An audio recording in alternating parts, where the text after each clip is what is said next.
So it was 45 years ago that they had 10-cent beer night in Cleveland. Multiple streakers at the game. There was a riot in the ninth inning. The Indians forfeited the game. Cleveland did another 10-cent beer night a month later. What Apparently, were they thinking? The person who made that decision was still drunk from the last 10-cent beer night.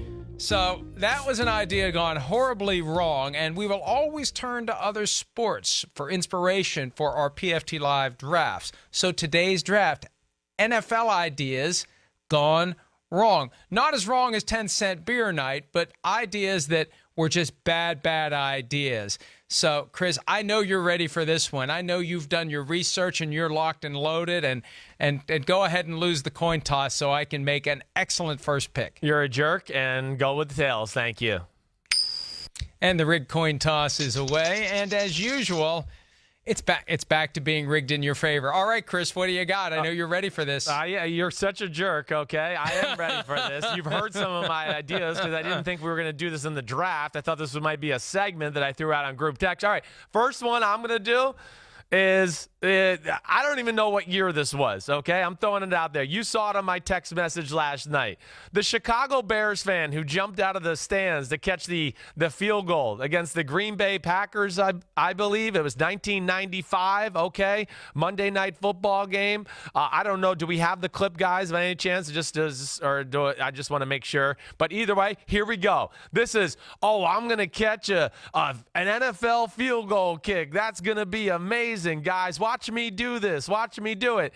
He jumps out of the stadium or out of the stands and catches an extra point. Now, I don't know how many beers he was on or whatever. Now here he's trying to justify like, I'm going to stay in the stadium, and it looks like they're trying to kick him out. What I'm amazed by is that he could still walk. I thought for sure he'd have like a bruised butt bone or tailbone or anything like that. But to me, that's kind of like a football idea gone wrong. That's one of those moments you've had 2 beers, 3 beers in the stands, and it sounds good until you start to realize you're going to get arrested and you're going to jail. I think that's Doug Flutie. It looks like Doug Flutie. Hey, here's the thing. Can you remember that? How can you call it a bad idea? It was awesome. I remember seeing it live. If he had broken his leg and the bone was sticking out, then you'd say it's a bad idea.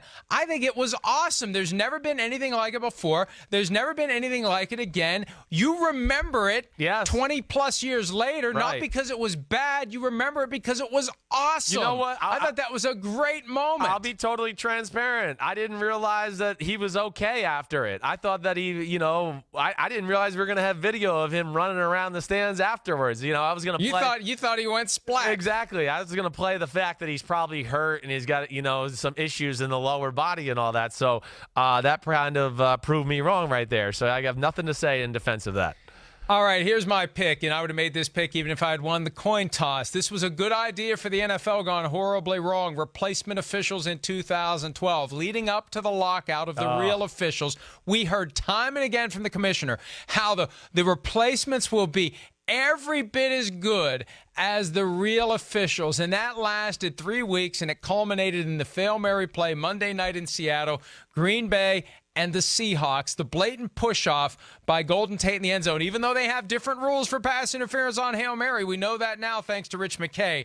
Even what Golden Tate did should have been called. It was blatant, it was obvious, and it took a win away from the Green Bay Packers in the 2012 season, and it ended the lockout of the officials. So replacement officials, a horrible idea by the NFL, and the NFL eventually had to acknowledge it and bring the real officials back after the Hail Mary play. That was it was horrible. All the games during those first 2 weeks of that season were horrible altogether, but that was just the end capper. I mean, clearly an interception, and you're going to give a touchdown to the guy who latched on, as the guy's falling to the ground. Look at the push. It's Look unbelievable. at the push. Unbelievable. Tate shoves the guy out of the way. Right. Just blatant. But now, you know what? I guess I can understand it. If the replacement officials are being told by their supervisors, hey, there's different standards on right. Hail Mary, then now I understand why they screwed it up. Yeah. Because they're telling us pass interference all of a sudden isn't pass interference. So what Golden Tate just did, maybe it's not a foul after all. All right, Chris, you're up round 2. Okay, I'm going to Week 6, 2015, Patriots, Colts, okay?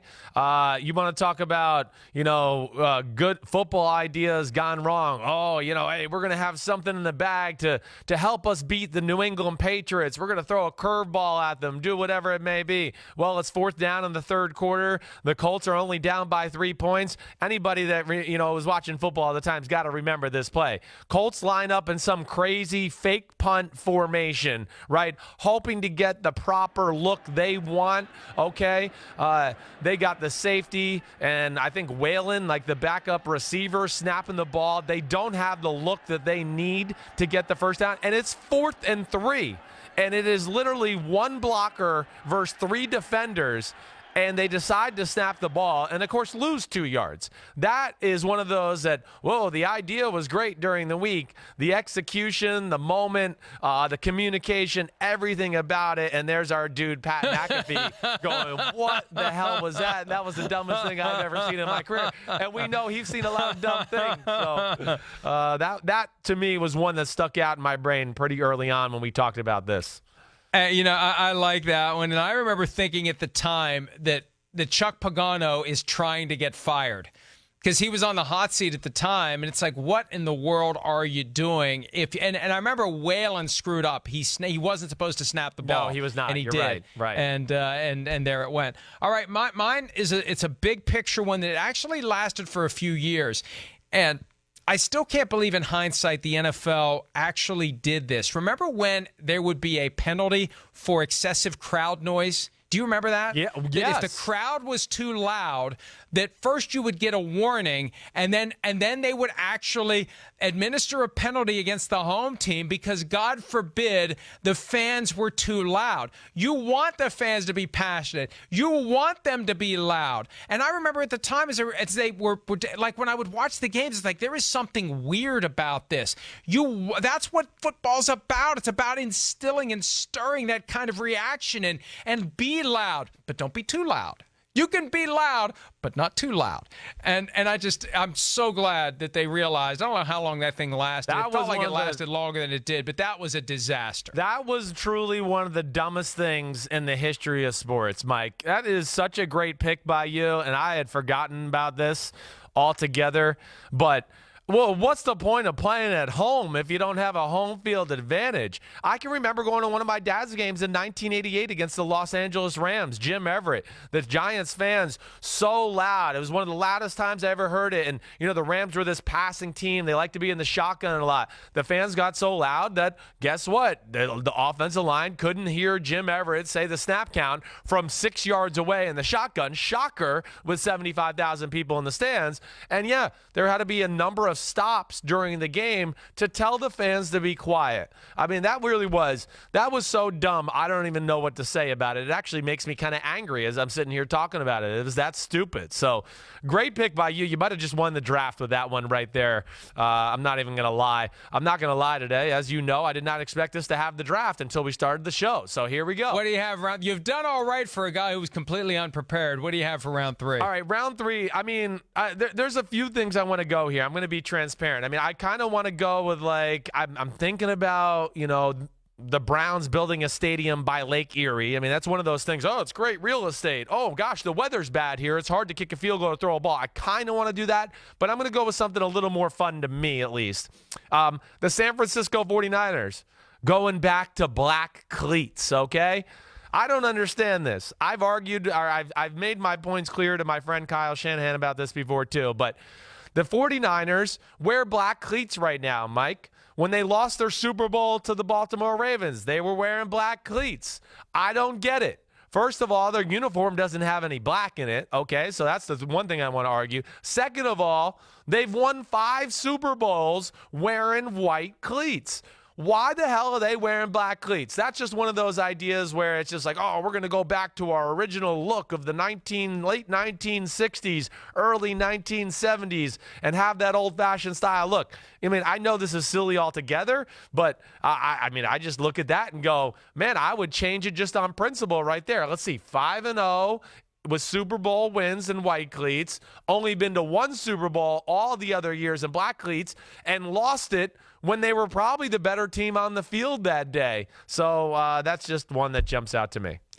Well, and here's the thing. You know, it sounds extremely superficial, but players care about things like that. Right. And they don't like wearing black cleats because black cleats make them look slower than they are. Definitely. Exactly right. There's part of uniform is part of the psyche. You know, I mean, hey, think about the Denver Broncos, right? I mean, they couldn't win a Super Bowl. Changed the uniforms, gave the whole organization a different outlook. All of a sudden, they win 2 in a row. The New England Patriots, you know, look at what they did. Bill Parcells comes around, you know, changes the uniform a little bit.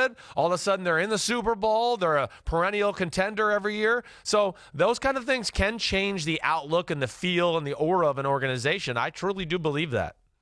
Well, don't you say that even when you were a backup quarterback, you'd always make sure that the look was good before you left the locker room, even though you weren't going to play? What? I had a look good, feel good. I always used to hear Jerry Rice say that. And, yeah, I mean, I knew I was holding the clipboard, but I wanted to look good doing it on the sideline.